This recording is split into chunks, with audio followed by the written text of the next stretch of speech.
talking, Jesus, I'm messing this all up. Jive talking and having good times. Jive rocking and rocking around the clock tonight with you and me, oh yeah. Jive with me. Don't you know you baby get it for free? Ow! Oh shit. See, I was going to try and do the, because everyone loves the Master of Puppets again. And it'd be better if I knew how to play, but I don't know how to play the ukulele or the guitar. But I thought, that's really trendy right now. Everyone loves Master of Puppets again. But, or I guess I could have said, to hell with my AI retinas. Boy, old Matthews, welcome back, everybody. Sorry about that. Welcome back, one and all, to the Jive Talkin with Shane Diablo, where we got your comments at the end of the show, and we do a little bit of heavy metal news snacks, a little bit of fun nuggets about heavy metal news that's happened in the past week. And last time around, did I do To Hell with the Devil as an opening? I can't remember, because the first thing you saw when you popped onto this was Michael Sweet, but he had both of his eyes. This guy has gone back for a third eye surgery. Can you believe this?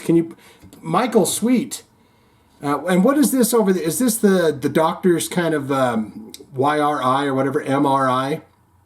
Like they do their writing over it to say, it's this eye. Don't do surgery on the other eye. Do it on the correct eye. Sweet soul patch as always, and he's got the thumbs up. Let's get into the hard rockin', hot rockin' news. I'm going to crack my beer. I've had a very long day today. Bicycle riding, hot heat. Miss Althea was in the comments talking about how miserably hot it was out where she's at. It's just been terrible. My car is officially dead, and it's the bus life for me. The what do you call that? The public transit, where you can get monkeypox, chickenpox, smallpox, COVID pox, every kind of pox you could ever get, you're getting it on that bus.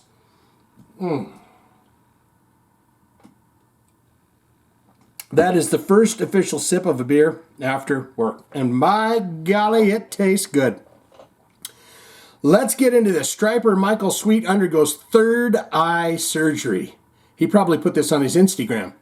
Stryper frontman Michael Sweet recently underwent his third eye surgery after being diagnosed with a detached retina last November. In a new interview with My Global Mind, he stated about the experience, "When you think of eye surgery, it certainly doesn't seem like anything major, and it certainly won't get the attention of other surgeries. Open heart, bypass, brain surgery, all this kind of stuff, which is all terrible. But I'm going to tell you right now that the eye surgeries that I've been through, this is my third one, gosh, golly molly ding dong dee. Either I'm a big baby or they are terrible. I think all surgeries are terrible. They're painful because they're going into your flesh, they're going into your eyes, they're going into your brains.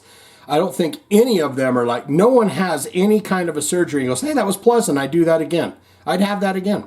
I have really sensitive eyes anyway, and that would be the last thing I would ever want to have to deal with in my life is eye issues regarding surgery.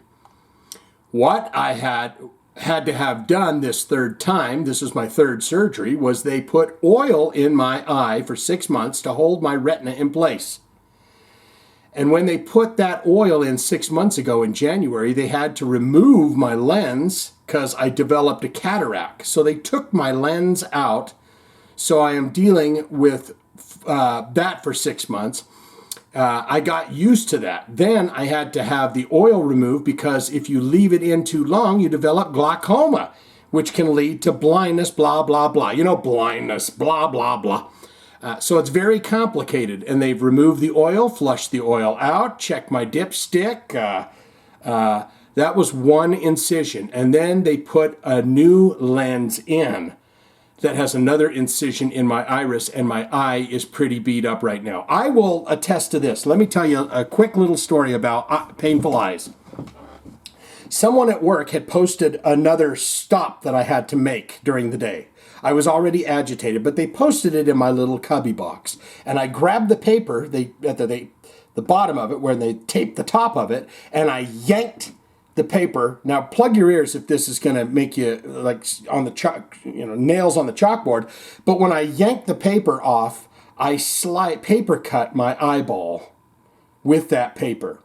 And it was absolutely a miserable pain that I could not.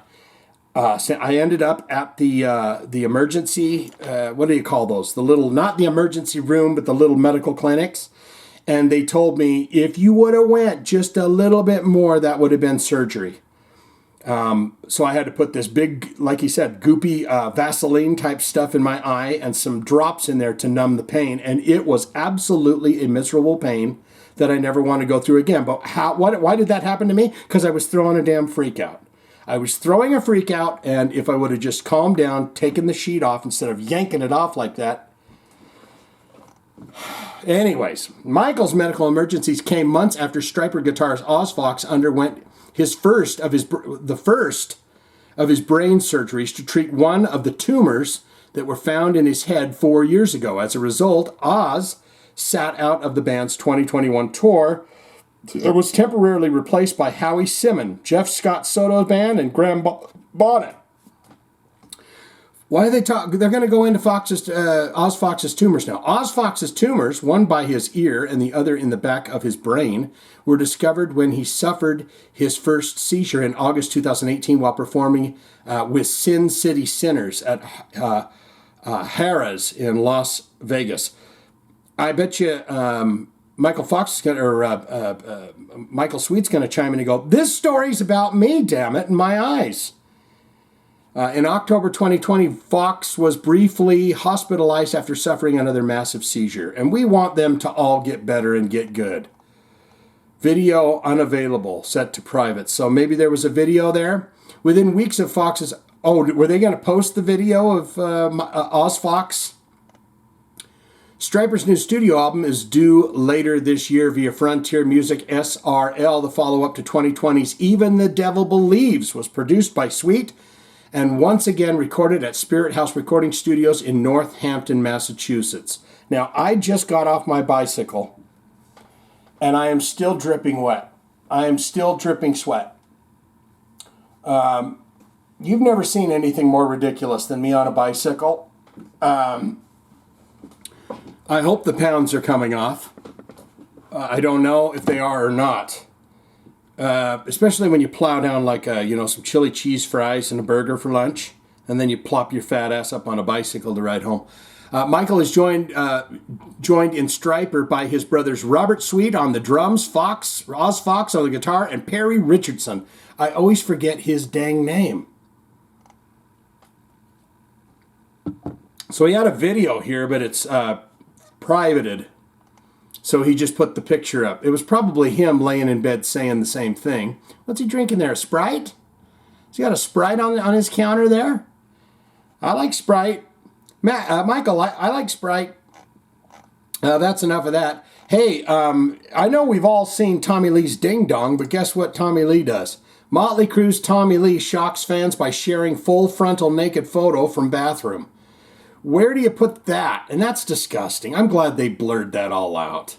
Jesus. Looks like he's sitting on the toilet or something. Why is he doing it? Tommy Lee shocked fans earlier today by posting a full frontal nude photo to social media. Probably Twitter. You can get away with it on Twitter, can't you? So you guys go over there, get in the comments below and tell me what you thought of it. Thought it was a big hog, a nice hog? What did you tell me what you thought. The 59-year-old Motley Crue drummer shared a picture of his tattooed body sitting down on what appeared to be the edge of the bathtub on Thursday. Although the angle cut off at the top half of Lee's face, the image shows Tommy's wearing nothing but a chain necklace and nipple rings. And that's what I wear to bed every night is a chain necklace and nipple rings. And that's it. But you don't want to see me naked. I'll tell you that right now. You won't sleep for weeks. Let's see, his chain necklace and nipple rings, and he exposed his genitalia to his millions of followers on Instagram, Twitter, and Facebook. I don't think you can put that on Facebook, and I don't think you can put it on Instagram, but I think you can do it on Twitter. Lee captioned, "Not safe for work image. Oops, oops, I've done it again." Tommy's wife, Brittany Ferlin, was among the people who commented on his post, writing, "Oh my God," next to the image on Instagram. Tommy later followed up his original post with an image of an elephant staring at a naked male model while swaying its trunk. It was captioned, "How do you breathe through that little thing?" Apparently a reference to the size of Lee's manhood. Lee's ding dong was featured in a sex tape he made, and we all saw that, right, where he was driving the boat. Pamela Anderson and him, he was driving the boat with the penis. It's like, my heavens. Let's see, Lee's penis was featured in a sex tape he made with wife Pamela Anderson during the 1998 honeymoon. The video ended up finding its way online after being stolen. I think there's like a TV show or something about that, right? The stolen tape. From their home by an electrician. According to Marie Claire, Pamela later sued the distribution company but ended up settling. The tape continued to be available online. As results, the tape reportedly made $77 million in less than 12 months. The scandal was the focus of oh, there we go. See, I answered my own questions, guys. The scandal was the focus of Hulu's Pam and Tommy series, which was released in February. In an episode of the series, actor Sebastian Stan, who played Lee, has pep talk with his animated penis. Show creator Robert Siegel. Robert Siegel would be the guy that did those little digital shorts for Saturday Night Live, the ambiguously gay duo. And I think Robert Siegel is the voice behind the Triumph, the insult dog. Later, Robert Siegel later explained to Variety that he adapted the conversation from Lee's 2005 memoir, Tommyland, adding, "There was gentle pushback because you've got to push back a little when a talking penis is presented to you, but Hulu was extremely supportive." Lee's penis was ranked. Oh, it was ranked? Ranked number 8 on Gawker. Okay, Gawker, if I'm correct about this, Gawker was the site that Hulky Hogan sued for his wang doodle showing up, and he was with some lady, and he sued him and won like hundreds of millions of dollars, I think.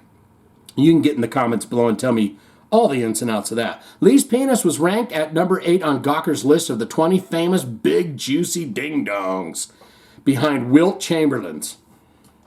So what does that mean, behind it? So was Wilt Chamberlain in 7th place, or was he number 1? Was Wilt Chamberlain's the biggest? I bet Shaquille O'Neal's not. He's a big guy. So get in the comments below and tell me what you think of Tommy Lee. Have you been to the stadium tour? I've noticed that every clip that I've watched before Home Sweet Home of Tommy Lee, every single clip I've watched, he goes, "Hey, we're in Cleveland," or "Hey, we're in Boston," "Hey, we're in Arizona. I haven't seen one set of tits tonight." And then he gets the ladies to plop their jugs out. Joey Belladonna, I wanted to get into this. Of course, Joey Belladonna, fantastic lead singer for Anthrax.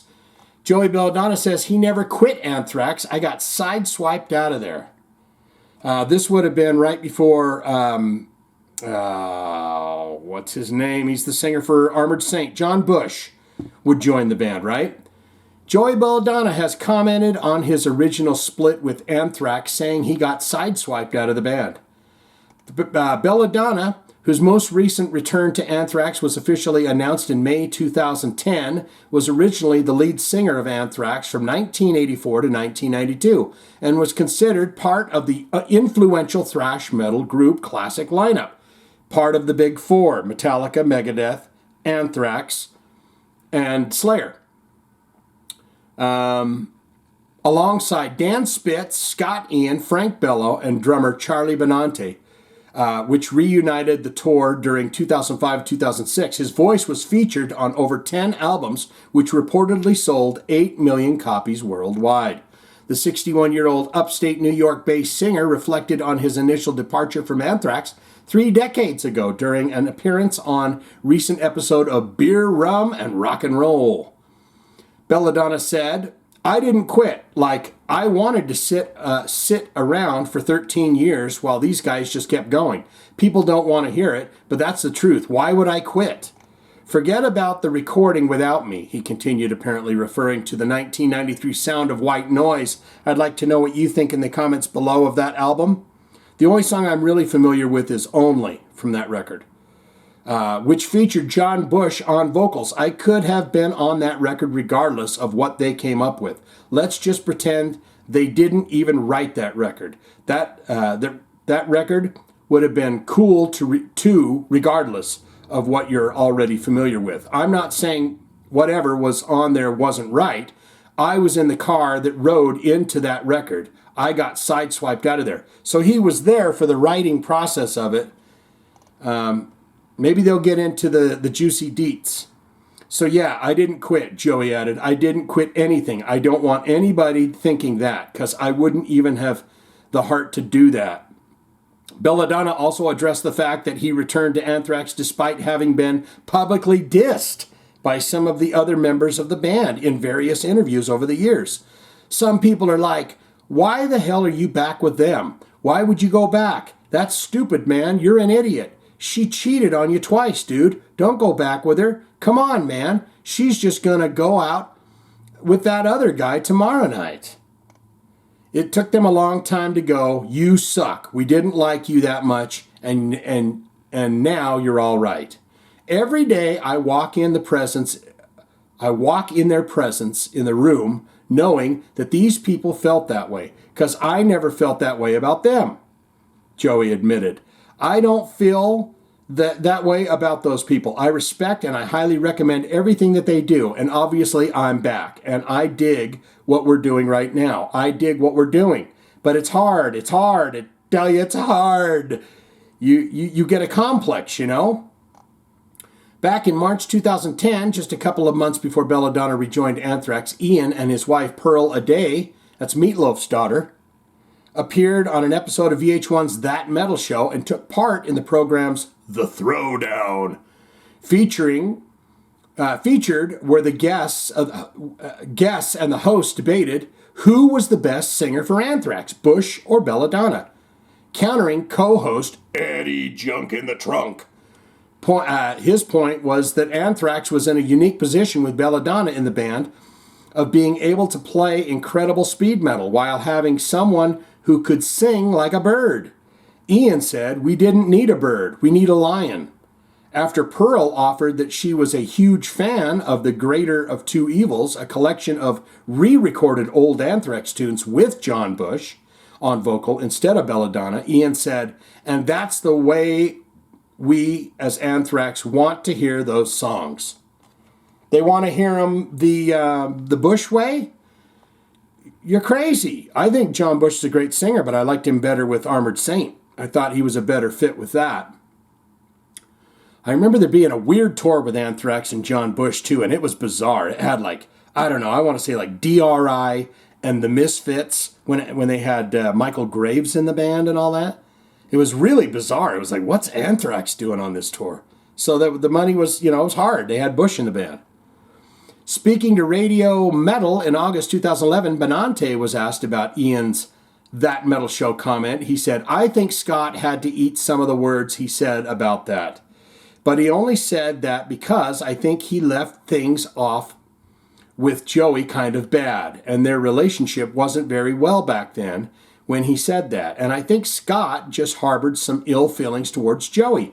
And I think that's kind of why we made the statement, I do remember hearing an interview with Scott Ian where he did meet up with, they went to some coffee house and met up with Joey Belladonna when they got him back in the band. They said, bro, we done fucked it, man. We goofed, man. We really goofed it. Come back. Plus, you get the same dudes back in the band, you make a lot of money. Dan Spitz isn't there. He's a watchmaker now. And you can watch videos on YouTube of Dan Spitz making watches. It's pretty interesting. It's an art form. It's very intricate. Last year, the members of Anthrax opened up about their 1992 split with Belladonna in a 40th anniversary video focusing on the making of the aforementioned Sound of White Noise album. Regarding the decision to part ways with Belladonna, Ian said, by the time we finish the year and a half touring cycle, 20 to 21 months of touring cycle, and then Attack of the Killer Bees comes out, I think the last thing we did together as a band with Joey was our appearance on the Married with Children TV show. You can see that on YouTube too. You can watch Anthrax when they showed up on Married with Children. And then it wasn't long after when we made the change, but it wasn't a quick decision. We were very much a united front, the four of us, because otherwise it wouldn't have happened. Is this going to keep rattling on back and forth? Doo-dee-doo-dee-doo-doo, What's this? Joey Belladonna. Oh, this is the episode. Okay, we're not going to get into that. I wanted to read this. I'm not familiar with a lot of the Cradle of Filth stuff, but boy, they sure do look different when they don't have the corpse paint on and they're not going, God, I love Satan. You know what I mean? They look like regular kind of Joes. In fact, I'd even say they look like a couple of dudes I might see on the bus while I'm riding to work, at the end of the day, or riding to work or whatever. Ex-Cradle of Filth guitarist Richard Shaw says he could no longer tolerate the drama and the bullshit. It wasn't fun anymore. That happens in bands.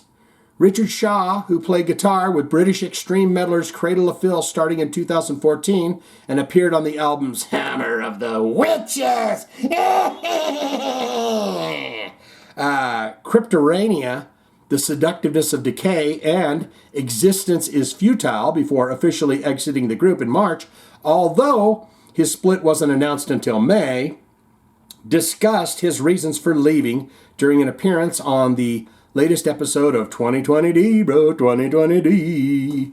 He said, to be honest, it just got to a point where I didn't want to do it anymore. It was as simple as that. And if you've ever been in a band, there always comes that point. It's why you end up in another band, is because you go, I just can't do it anymore. You fall out of love with the people you're playing music with, or you're falling out of love with the music style that you're playing. Touring and traveling was never a problem for me. Writing and recording the actual music side of things, I loved, and I still love. It was all the behind-the-scenes stuff that kind of got to me after a while. It just got to the point where you find out things that you don't like, the sound of that been going on for a while. What? It just got to a point where you find out things that you don't like, the sound of that's been going on for a while. I don't know if it's me or what. A lot of drama and BS. I'm a dad now. My life's pretty hectic. And I take the kids to the park and the pool and the school and the fun. It is without adding unnecessary drama to the bag. It just got to a point where I was like, this isn't fun anymore. Doing the shows is fun most of the time, but it's all the other stuff. That was kind of getting to me. It's time to walk away. If it's not fun anymore, it's time to step aside. I agree 100%. Do not do anything. I don't care if it's work. I don't care if it's a hobby. If it's not fun for you to do and it's draining your life spirit, get out of it. Don't do it. Be done with it. Because you only have a small amount of time on the planet. And so you need to try and fill that with as much good, enjoyable, positive goodness that you can. That's what I try to do. I fail at it most of the time, but you got to keep going. You don't stop, right?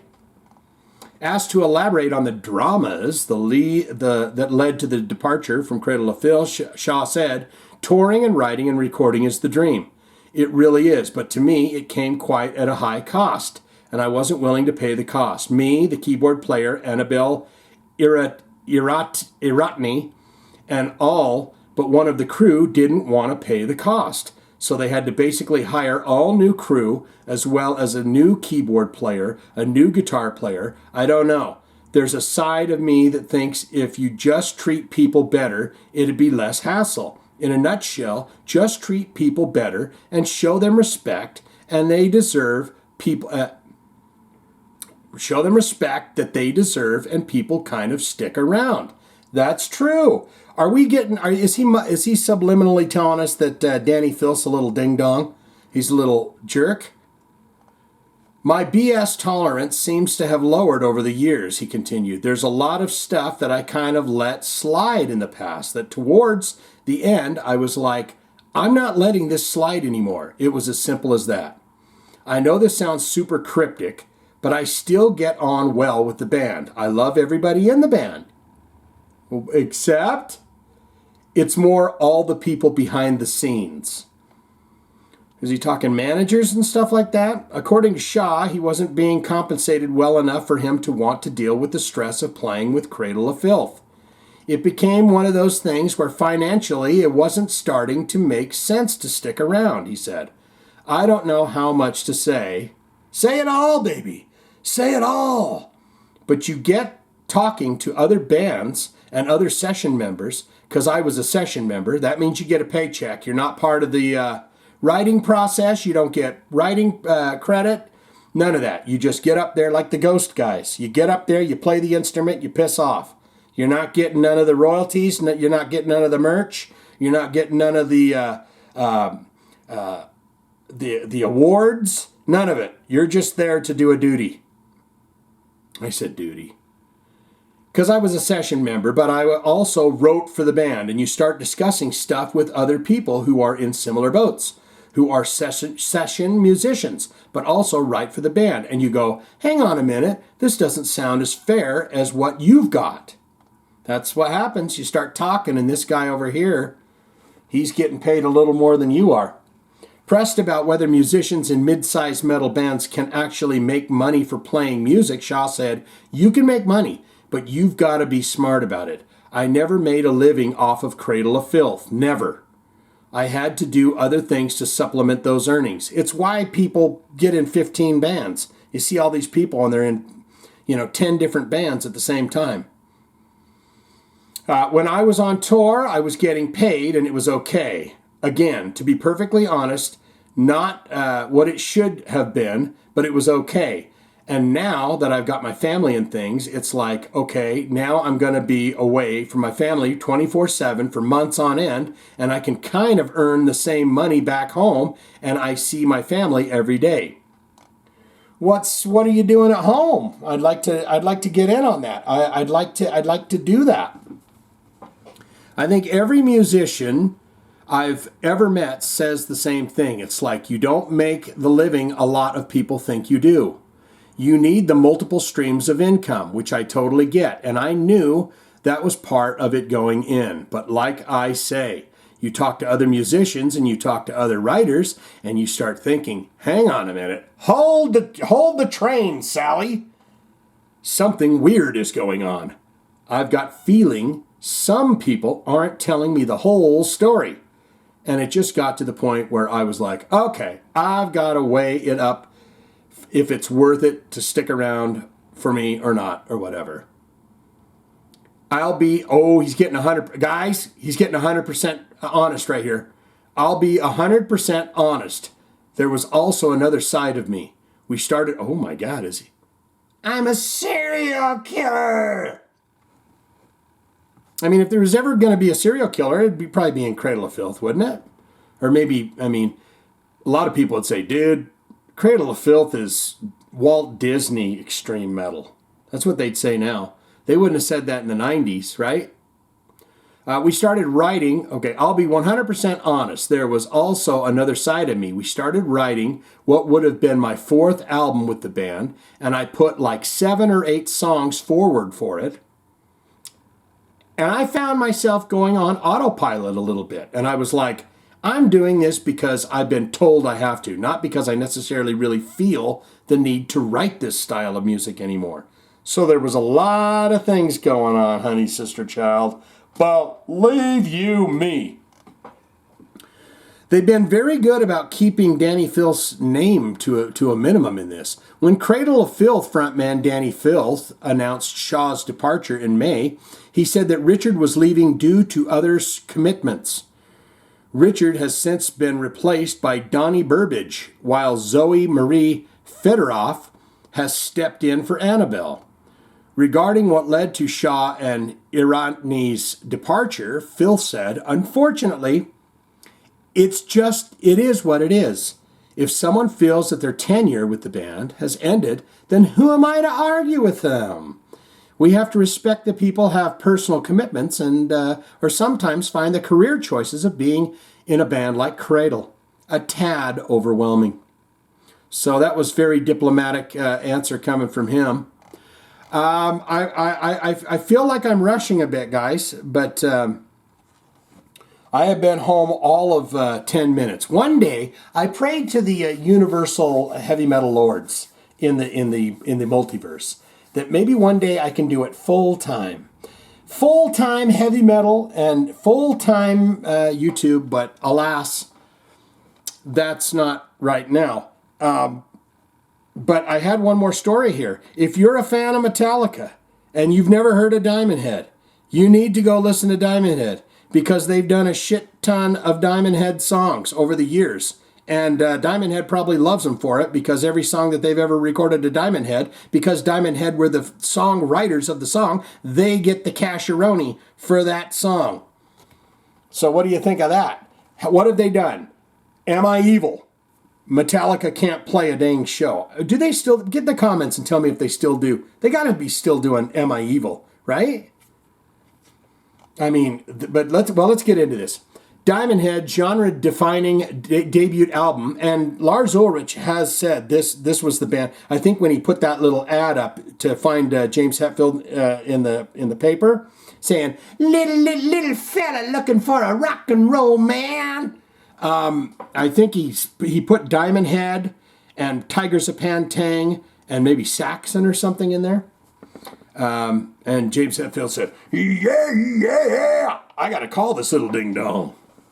Diamond Head's genre-defining debut album, Lightning to the Nations, will be re-released as Lightning to the Nations, the White Album. Very interesting. Remastered 2021 on September 30th via Silver Lining Music. The release will feature not only the original album from Quartet Inch Master Tapes,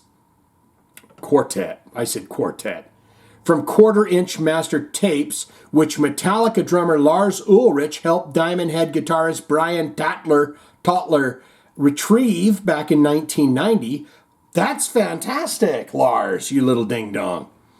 But also alternative mixes of classic cuts. Lightning to the Nations. I'm going to listen to this. Lightning to the Nations, The Prince, Sucking My Love, Am I Evil, and Sweet and Innocent. Never publicly released or heard before. There is also brand new cover art based on the idea Tatler had to show a character referred to as the Lightning God. Tatler recalls in 1990 as a celebration of the 10th anniversary of the new wave of British heavy metal, Lars Ulrich and Jeff Barton compiled the double album New Wave of British Heavy Metal 79 Revisited, which came out on Phonogram Records. Well, I got to look that up. It was Lars who made it his business to track down wherever possible the original master tapes, because all he had were the old, often scratched singles. He told me that he would often call up members of the bands they wanted to feature on the album, and the confused guy on the other end of the phone would assume it was a wind-up. Who? Lars Ulrich? From Metallica? Fuck off! When Lars called me, I explained that the original quarter-inch masters of Lightning to the Nations hadn't been seen since they were sent by our old manager to a guy called Horgy. Well, there's an old man named Horgy at Wolf Records years back. Apparently, Horgy didn't return the tape, so Lars dispatched some goons. So Lars dispatched someone from Metallica's German label to pay the guy a visit. The tapes were duly returned after the phonogram had finished with them. Lars made sure they came home to me. I still have them stored safely. Well, that's god dang wonderful.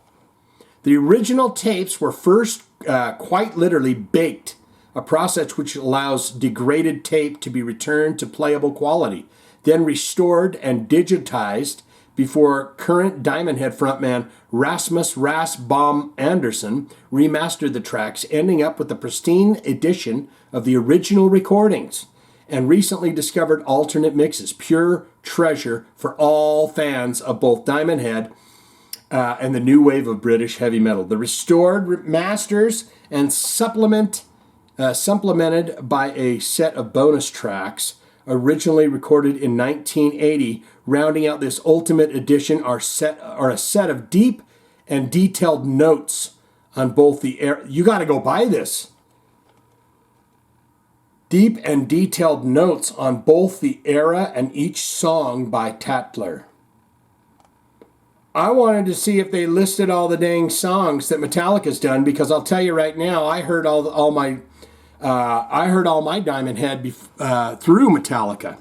Helpless, No Remorse, No Remorse, No Rigor. What else? Am I Evil? There's a ton of them. Why didn't they put that down here? I mean, Metallica were Diamond Head fans. Has Metallica ever taken Diamond Head out on the road? They should do a full goddamn tour with Diamond Head if they haven't done that. And I'll be honest with you, now that I go back and I listen to Am I Evil and all these songs from Diamond Head, I kind of like them better. I know someone's going to say, oh, you son of a bitch, don't you say that. But I like the Diamond Head better than I like the Metallica versions. Is that terrible? Am I a bad person? There it is right there. Look at that. Oh, and there's their little lightning god. Yeah. The artwork for that album that they've released that's out now is kind of bland a bit. But that looks pretty cool. That looks pretty sweet taters. Okay, my friends, my wonderful pals, it's time to read your comments. I'm sure you guys are chomping at the bit to get all into this and stuff and whatnot, so let's do it. Oh, we got a new guy here, Dr. Funkenstein. He says, I wish they wouldn't do the Pantera tour, but damn it, I have to go. Nostalgia sells. I like Todd LaTorre, and the albums have been good with him. But can you call it Queensryche with only one original member? It's a very true thing there, you know. You got one guy. What about Quiet Riot? They got Rudy Sarzo back in, and he's from the classic lineup. That's getting into foreigner territory. 0 original members. Yeah, what did I read about Lou Gramm? Was that his name, Lou Gramm? And he was saying that Kelly Herkenberger, or whatever his name is copying him. He's trying to be a copycat and sing to me. That's a little off topic, but sorry, Mr. Dr. Funkenstein. When does it become a cover band? That's a great question that I've wondered about and asked myself many times. You're getting your heart. Plingo. Our pal, Ryan Weatherman Holt. Blackie, Waspless, and Stryper should tour. The Wasp and Bees tour. Blackie is born again, I hear. Sweet combo. A honey combo. I always thought that Slayer and Stryper it would never work in a million years. But when I was a young kid, I was like, man, that would really be that would be a tour that you want to see, just for not for any other reason than just watching the audience. Stryper and Slayer playing together, right? There's your heart. Ryan Weatherman Holt coming in again. Mitch LaFon. Dingo, dingo. I mentioned the Canadian guy. We were talking about ballads when Michael Sweet was talking about how grunge killed hair metal. And it was Mitch LaFon. I wanted to give him proper credit because that's where I heard it the first time. He was saying he didn't think grunge killed hair metal. He thought ballads, those big cheesy heavy metal ballads, killed hair metal. So yeah, and that's getting a thumb too. Ryan Weatherman Holt here once again. Hi, my name is like number 11. Okay, bud. I don't know what that means. Bing. Is that little girl from Stranger Things? Is that it? Number 11, number 7? What was her number? I thought she was 11 or 9. Wasn't even, was it? Okay. Zayas, our pal Zayas Baltar coming in here. I've washed my hands of Phil, and Rex too. Phil should have done something with Carrie King and be truly creative instead of living in the past. Pantera with Dime and Vinny is like a car without Dime and Vinny is like a car with only two wheels. It just spins in the dirt with the engine revving until it runs out of gas. I mean, I agree. It's 100%. Well, I'm going to say it's 87% cash grab, and the rest of it is, and tribute too, you know. I mean, I don't discount their love and loyalty for Dime and Vinny, but I mean, after the last episode when Vinny was going, it's horse shit, and he even mentioned Zach Weil by name. I mean, I think the families of Dime and Vinny are doing it they're saying, well, you're going to get some lucrative cash too. That's fine, totally fine. But I think more than anything else, it's kind of a, we're going to make a fucking lot of money off this. They're already headlining a bunch of tours next year. So they've already signed the checks, right? Isaiah's coming in once again here. I think a testament to 80s metal. I don't agree with the hair metal tag. Hairstyles and clothing don't matter to me. That's true. Is that there is so many more great albums released than there were grunge albums released. And that's very true too. Grunge was only around for like 4 years or so. It wasn't that long before it was like, all right, we're over it.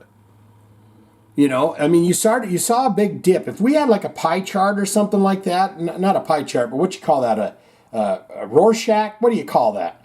But if you looked at it, it was like kaboom, Nirvana and everything. And then, you know, by the mid 90s or whatever, it was like, all right, we're running out of steam on this stuff. Back to Zayas here. Is that there is, okay, I'm going to read this whole thing again. I think the testament to 80s metal, I don't agree with hair metal tag, hairstyles and clothes don't matter to me, is that there is so many more great albums released than there were grunge albums released. With grunge, you have the big bands like Nirvana, Soundgarden, Pearl Jam, and Alice in Chains. That's the big four. With 80s metal, there is so many forgotten gems, and I 100% agree with that. I'm still finding bands from the 80s that I go, oh my God, how did I not know about them? Many of which you play and rediscover on your channel. Yes, thank you, sir. Many of the songs are on the level, if not better, than the heavy hitters of the day, like Motley Crue, Poison, Guns N' Roses, etc. I mean, he's not wrong at all, 100%. That's one of my favorite things to do is just kind of go, what the hell, who is this? And then you look back and it's some obscure band from the 80s. And you're like, holy shit, why didn't I know about them? And the easiest thing would be, when you're a kid, you go in the record store, they're not going to have a lot of that stuff on the shelves. Now, if you went into a specialty, like a metal specialty shop, they might have that stuff. But you go into any kind of regular record store, they're not going to have that deep stuff, that British stuff. And, you know, unless it was like, oh, what, this is selling a lot of records? Okay, let's get it in the shop. You know, they would go buy a box of them, you know, maybe 20 cassettes and some vinyl. And if it didn't sell, they never reordered it. There's your heart, good sir. Well done, well done, well done. Amanda Lockhart, I'll be honest, Shane, this is the first Jive Talkin episode I've watched. LOL. I did enjoy it and will continue to watch them. Oh, that's, I keep getting this. Bobby is over here using Amanda's stuff. And he needs to get his own dang thing set up. Okay, Bobby? You need to get your own. You can get your own little picture and stuff set up. You don't need to use Amanda's. But you're getting a heart and you're getting a thumb because it was your first episode. The wonderful Miss Althea, the dumbstruck fool, says, I thought for certain you were going to say something about your most recent Don Dokken autopsy that was disappeared in a hurry. I'm going to explain this right now. But Kiss got their feathers ruffled? Yes, I got another oopsie doodle strike from Kiss, from a huge jerk, a giant jerk. And it was a video that, you know, I told you only had 3. So here's what I'm going to tell you. I did the Don Dokken leaves. He left the stage in the middle of his show during It's Not Love to go to the bathroom and just kind of left the band hanging, okay? So a few days before, I got a strike from the giant kiss jerk, huge kiss jerk, and I'll say this: I'm not going to name names, but it wasn't the Fantastic and Wonderful Sam Loomis or the Fonz or any of them. It was a jerk that came out of nowhere, and he's known for doing this. The video that he hit me on was a video that was seen maybe 300 times, and it was a Gene Simmons acting video. And it was obscure. I don't know who saw it and who didn't, but it was one of those reels where Gene Simmons is acting and someone's going, "Come on, Danny, what are you talking about now?" He's got the papers in his hands. He's going, "Listen, Judy, shut the hell up and listen to me for a minute." And I guess he owned that. And he didn't like that I was starting, and doing my video autopsies, which most people don't. I get a lot of people that go, "Shut your damn mouth, stop pausing." Anyways, so here's what happens with the Don Dokken video. Is I go to the guy that posted that video. It was his raw clip. Now this fine fellow, I don't want to give his name, but he's got 185,000 followers. He's a big guy, and he films concerts. So I sent him an email, and I said, "Hey, I'm just letting you know that I'm using that clip from Dokken where Don Dokken goes for a bathroom break." I went to bed that night, and when I woke up, I saw an email from this YouTuber, and he said, "Don Dokken just gave me a copyright strike for that video." So I, in a furious hurry, I deleted that video. So it is gone. Now I want to kick myself in the ass because I could have simply just put it to private and moved it over to the Patreon. I didn't do that. So I just deleted it, and I'm just trying to weather the storm right now. But I'm learning more and more about what you can do and what you can't do, and fair use, and this, that, and the other thing. So anyways, that's why it mysteriously vanished. I will firstly echo Mikey B and say boo-hoo. Secondly, at this rate, how is anyone managing to put anything on YouTube with this seemingly constant random policing of what? I agree 100%. I also echo Mikey B on this diluting the pool theory on the death of hair metal. Many bands that could have and should have been huge, or at least a little bit bigger, if they even managed to get the slightest bit big, got stuck in that wrong place, wrong time vortex. As Mike said, the market was flooded and the changing musical landscape wasn't helping much. And I'm thankful for the contributions to this channel who pull hidden gems out of the vault for you and anyone else out there to rediscover or discover for the first time. And I love that. We just did Crocus Eat the Rich. A couple of people in there going, "Oh my God, I've never," younger folks, "I've never heard this shit before. Wow, this," and I love that.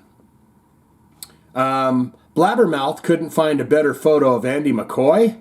Oh, maybe one doesn't exist because he has consumed too many sour grapes. I wish I had a. Still, Miss Althea, all the Toddler Tour story made me think about was the anti-smoking campaign commercials, where it's another rundown of all the grub besides tobacco that lives in a cigarette. Oh yeah, what?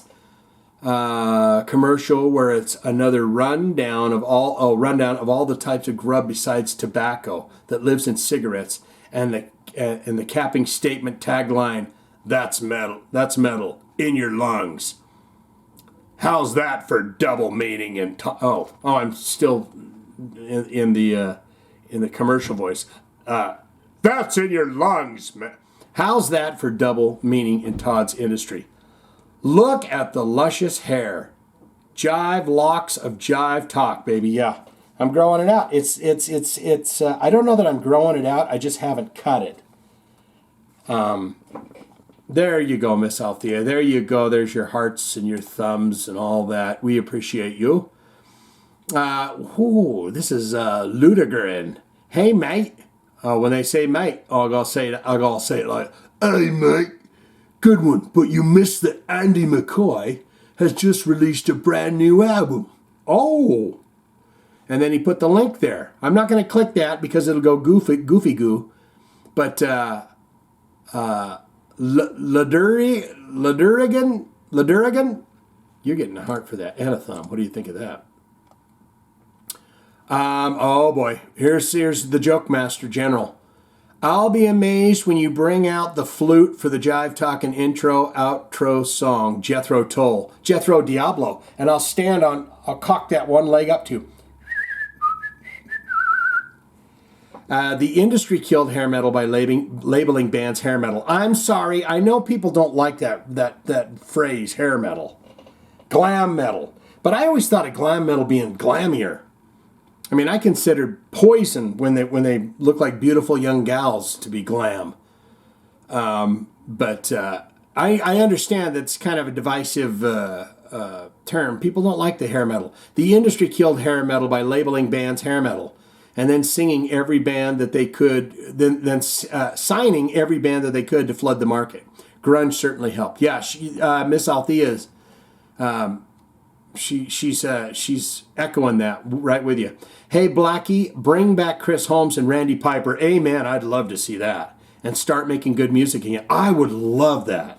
If they brought Chris Holmes and Randy Piper, Stephen Riley would jump. He'd quit LA Guns tomorrow. If Blackie said, "Listen here, I've gotten a hold of Chris Holmes and Randy, the Randy Man Piper. And there's just one more guy on my list, and that's Stephen Riley. Come and do this. I'm going to split the pie 4 ways. That's right, 25%. We're going to make great new records and tour." That tour would do well. That would do well. Did Kiss get their feelings hurt? Boo-hoo. And now you're... Okay, yeah. It's not even Kiss. It's a guy that I guess owns a lot of old clip footage. I don't know. He doesn't strike me as really anyone in any kind of a music industry situation. He strikes me as kind of a big goon. But he has this stuff and he owns it and he can do whatever. Now, I will tell you right now, if you want to use any of my video stuff, if you want to cut it and edit it and paste it and put it anywhere and do whatever, you are welcome to do that.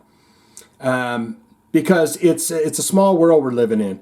And I wasn't, I understand if people are going to get on copyright stuff if you just repost it without commentary or comedy or informational, or it's all the things that are in fair use.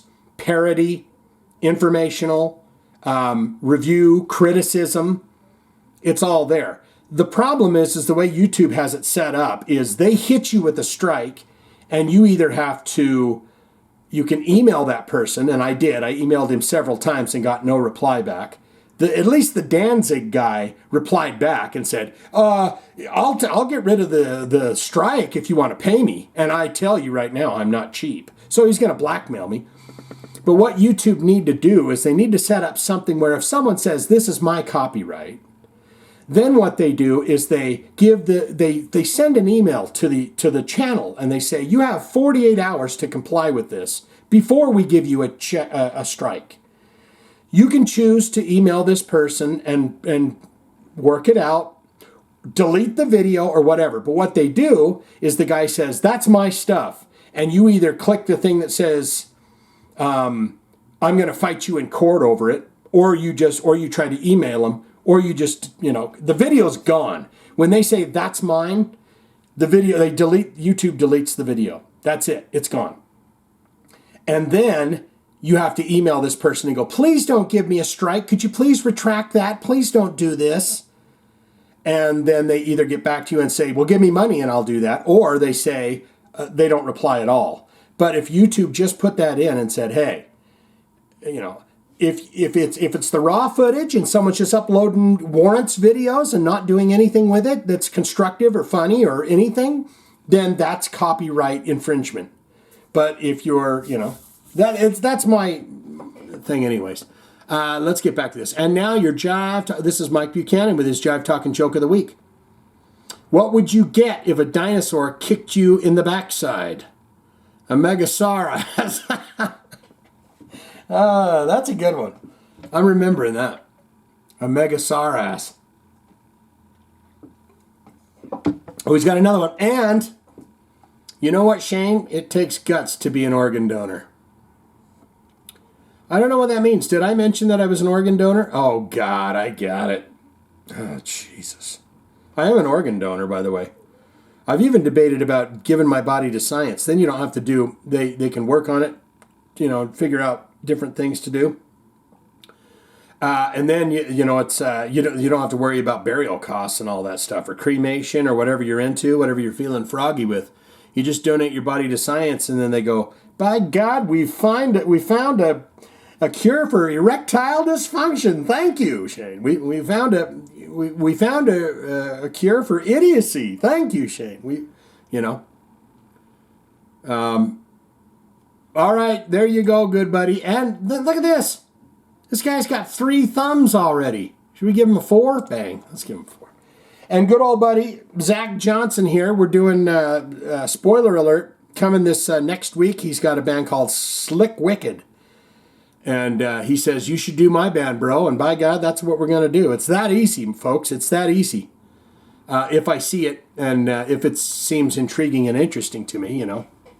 And I would also say, don't send me anything in the Instagram. You can follow me on Instagram if you like, but I never open that folder up. And I always see it. It's filling up fast with people wanting to send messages. And I don't get in there for requests or for any reason.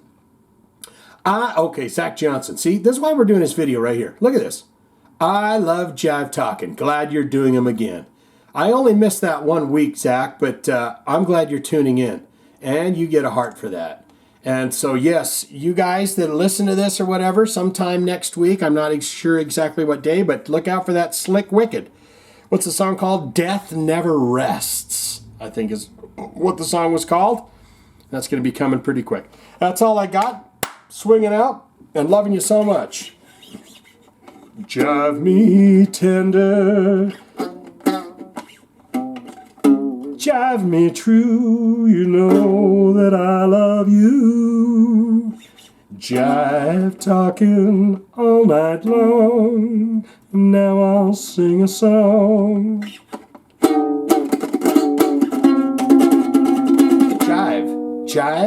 Jive with me. Shit.